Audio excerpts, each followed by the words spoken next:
Next Let's guest is bring him in. Jerome Wurster. And there he is. There you are. Hello. Hello, good morning. Good morning. Good to Good see morning you. to you as well. And sorry, that was like the next guest is Jerome, and then I just forgot to introduce you properly. Sorry. Hey, Jerome, good morning. Jerome is our next guest because we are going to play Harmonia, Goya's Land from TiX Studios. And this is why you are here, because you were involved in that game, right? Completely. That's completely hopefully. correct. Can you hear me well, by the way? Yes, we can hear you well. Everything works like a charm. So, great to have you here. Maybe explain what's your role at TiX and in the development process. Yeah, sure. So I'm the CEO of the company. So we are already 17 people. Wow. This is quite one of the earliest prototype, and I think normally it should be a video, but Yes. it gives you an idea of what we are trying to accomplish there, what the technical teams, because we have very much the gaming team, so everything usual for a studio, the artwork, the programmers and everything, but we also have like a blockchain team and a platform team developing like new services that will be present in this game. So, for instance, the two main are giving item ownership to the to some of the animals that you can have in the game, so you can increase the mechanics and the exchange mechanics on the game and link that to a marketplace. But we also have like ethical services. So depending on the actions, on the levels during that you are accomplishing during the games, you will be triggering real life contribution, because we have a panel of ethical partner also linked to the game. So obviously two teams here, and I'm thanking those two teams to work very hard on the project. Yeah. And it's still in development, so that's why we only have a video. But I'm be more than happy to talk you through the video as well. Sure. Do we want to watch the trailer actually? Yeah, I guess we should give it a try to get a first impression then. Hopefully for me. There we go.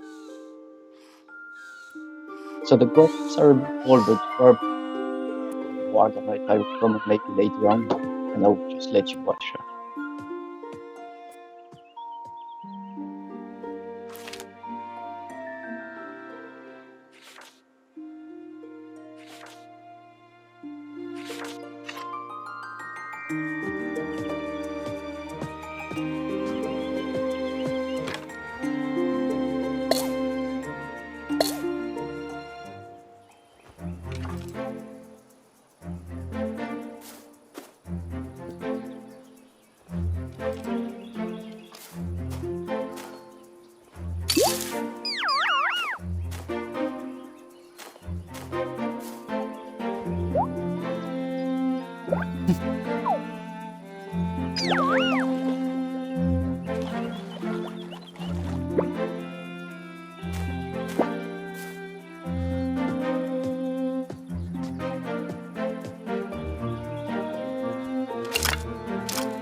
That is so cute. It's really one of the aims, so we want the player to be involved in a very cute environment. So the story has a kind of ethical awareness component as well, because you land in a world without human, but with the consequences of human as well. And the new community, very small animals and insects, they are building something that is a little bit more sustainable, so where you have limited resources. So you cannot do unlimited improvement of buildings and unlimited production of resources as well. So you need to be a little bit strategic about what you want to develop, what kind of animals you want to help be happy. And each time and each day you will have random quests to fulfill for the needs of those animals, and then you can gather some resources, again limited resources thanks to that. So you have several kind of mini games within the games, plus the fact that you need to choose, what kind of resources I want to produce, what kind of animals I want to have. Those sometimes, depending on the gameplay, can be unique. So you will maybe one of the only player to own them, and that will push players to also communicate between themselves, try to exchange them, track them. So you don't have in this after human world currencies in the game. It's more bargaining, and you can bargain for something, and maybe you can pay too much, or maybe you can be lucky and pay less because the other player is really in need of some specific resources that you may happen to have, and you will improve and see new graphics, new design. So we start with something very, how can I put it, where you have again all the traces of the human, and you have trash and everything that you can reuse to build your buildings. And I just saw that the mouse actually was, putting a little cigarette tap on the side in that little trailer, right? That's actually correct. what That's so cute, but it also is actually, it's so sad. Yeah. But a little thing that we need to elaborate on, I'm not sure whether everyone is familiar with the concept of NFTs and this new business model that you are actually providing with this game. Because you mentioned it briefly before, the items that you receive within this game, they are not living on your server somehow, but they are stored in the blockchain and can be traded then with other people. Is that correct? Correct. Okay. Correct. So you can definitely go out of the game and check that those items are your own. So it's not dependent on what we have us on the database, but it's really publicly shown. This is yours. One day, if another game wants to reuse them as well, they can reuse the information. That's a whole new world of possibilities. Just one warning I want to make, because I know that's other studios, they are really afraid about using NFT due to the carbon footprint and the consumption of maybe the blockchain technology, which is very true and something we should all be aware. But it's also largely misinformed because it's all only based on Bitcoin, and Bitcoin is like the genesis technology in the blockchain industry. It's very old. Now we are almost at generation 5 of blockchain. Lots of improvement. Our solution make use of the Tezos blockchain. Okay, so, that would have been my next question, which blockchain you are using. So that one is proof of stake, or? Correct, exactly. Okay. So, for example, Ethereum, the second largest blockchain, they just finished a switch from the proof of mining, so the blockchain way of working, the Bitcoin, way of working, to the same sort of as Tezos, and they reduced the energy consumption by 99%. So a huge difference.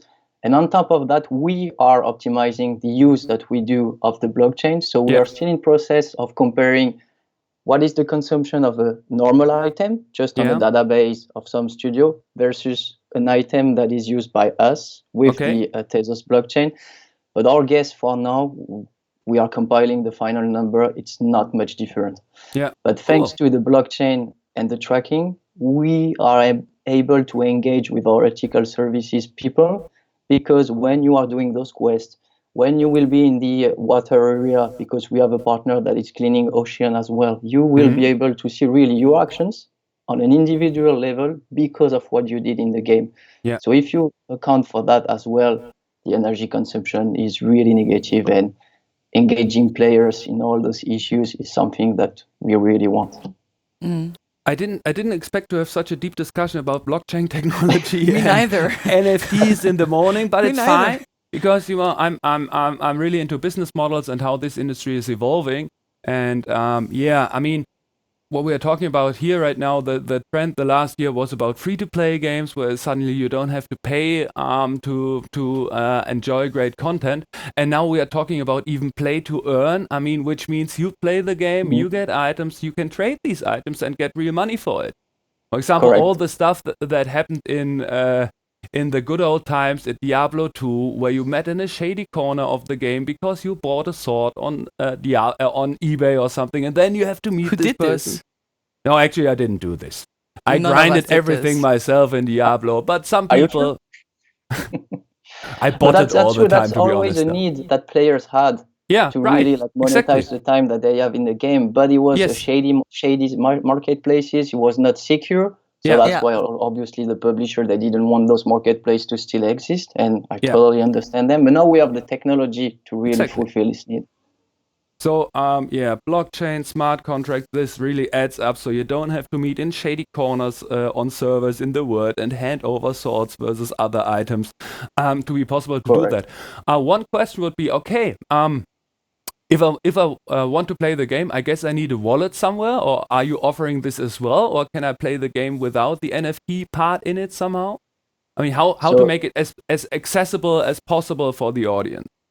So very user-friendly. Our motto was never to see the blockchain technology as something that we need to push in a game. We always started from the game. We didn't want the gaming experience to be, slightly less than what it should be because we want to feature blockchain technology. So it was all thought about, we have a gameplay, we just want to improve it by some features. So it's super user-friendly. You don't need a wallet.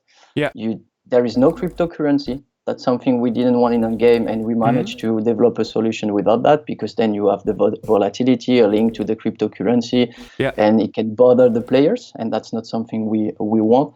So you can play the game as a normal player, and if you don't care about exchanging unique items, you don't do it. That's fine. You can still evolve within the game.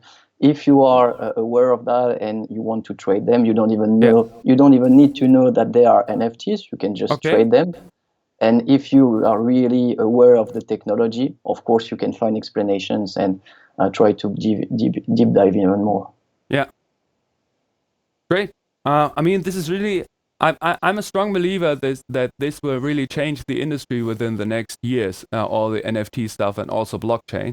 Because it's a bit like in the beginning, when it came to browser games. So in the beginning, everyone was like, yeah, this is not that AAA content we are expecting, and the games look cheap, and it's not that great, and that not fancy. Not fancy, and this fastly evolved into, I mean, we have super huge companies here that are doing browser games in Germany, like InnoGames, and they are super successfully in doing so. But also, I mean, they moved over to mobile as well. But I think I strongly think that NFTs and blockchain will be like the next step, and especially also this new business model of having play to earn, then where you can actually earn some money by playing a game. True. It's similar to the free-to-play business model in the end. At the beginning, it was like, what? All for free, and now it's 85% of the industry business revenues, so it's the main one. Yeah, I totally agree on that. If people are interested in the game and the progress and the team, where can they go to get more info about what you are doing? So maybe I was already checking Steam, but couldn't find you there. So let's see, maybe Twitter. It's a very good question. So we have some social media around TiX, and we are about to launch also the Twitter, the Facebook account of Harmonia, so of the game. So it should be in the next month. You should be able to find it on the social media as well. Other than that, just start by following us on TiX, either Facebook, Twitter, or LinkedIn as well. Yes. And we will obviously publish the release of the social media of the game. Okay, so right now everyone just needs to check out the TiX homepage, I guess. Which I posted into the Twitch chat. Nice, so everyone can check this out and then follow the progress and see some more social media accounts coming up from TiX and Jerome. Initiative, and before the end of the year, so we will be pre-selling some NFTs for this game. Yeah. So unique animals with extraordinary resources, also skin, objects, and everything, like the hat and the fishing rod that you may have seen during the trailer. Yeah. And that will probably happen in November or December, because the game will be launched mid next year. Okay. So there's still some development ahead. How complex would you say is integrating this completely new technology into existing into a game? I mean, building a game that is not just simply the game itself, self-containing, but also has this outreach into the blockchain. That's a very good question. I'm being very transparent with everyone, so we're still in process of doing that. But we are doing it with 3 studios, other studios than ours. So just to try to have it as friendly as possible. You have two options there, because you will have either an interface, which is super easy, where you could create those NFTs, and they will be integrated in our ecosystem, so you will be able to have use of our marketplace as well, and then you don't have much to do. Or you could go for automating everything and use our APIs to do that as well. So it would require a little bit more work, but the APIs are in a really standard language, and you will never, as a developer, to have to deal with either cryptocurrencies or the Tezos blockchain or any other blockchain. So it's not that much work, but we have a support, and we will have a team also dedicated to help studios integrate them properly. Did you think about using like existing cryptocurrencies, like that are already specialized on doing something within games? I remember Sandbox, for example, or like the all these other metaverse currencies. It's a very good question. Two reasons why we don't want to do that. First, because we want the game to be really focused on the NFTs and not being about trading games. They are working very well, those games as well. They have an audience, but that's not the gamer audience that we are targeting. Second, regulations. The blockchain regulation, or the regulations in the blockchain ecosystem, is evolving very fast. It's very uncertain. So for reason one, and this reason as well, we wanted to really separate the cryptocurrency from our APIs, from our features. So we are very less likely to be impacted by that. So we have a lawyer specialized in all those areas in gaming and cryptocurrencies and blockchain. And for the moment, it's all fair. Regulators, they're really interested into cryptocurrencies, not NFTs. Yeah. Hopefully we don't bore out the chat with too much in detail discussion about blockchain and cryptocurrency, but I think it's a good thing to get familiar with that, as I'm a quite strong believer that it's getting more and more of importance within our daily life, even that. So if we still have time, I guess we still have some time. We have a few minutes left, but not that many. So maybe we can elaborate also on of what an NFT actually is. We are all using this term, and I'm not sure whether everyone understands what does that mean. Non-fungible token.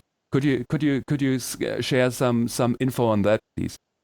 Yeah, correct. I'll try to make an explanation of on this concept, but if I'm really broad and really general, so I can make the comparison between an item that we are now in the databases of the studio. So it's an item with some characteristics, but in the end, it belongs to the owner of the database of the game, and that's pretty much it. But I can still play with it.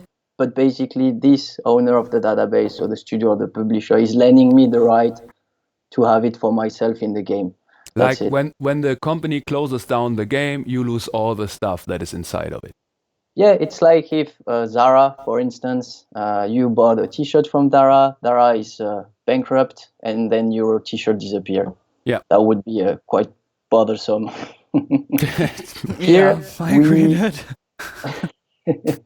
We extend a little bit this notion because this item is also present on the blockchain.